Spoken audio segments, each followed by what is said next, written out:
ข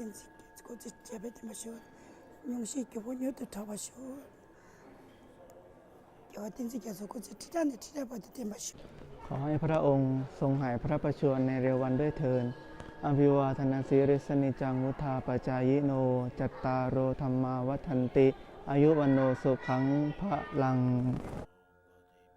Dalai Lama, you are the biggest symbol of spiritualness in the world. Get well soon. We wish you a speedy recovery.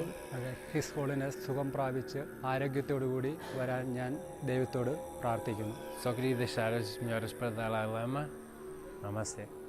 हमें पता चला है कि आपकी तबीयत ठीक नहीं है, सो हम सब चाहते हैं कि आप जल्द से जल्द ठीक हो जाएं.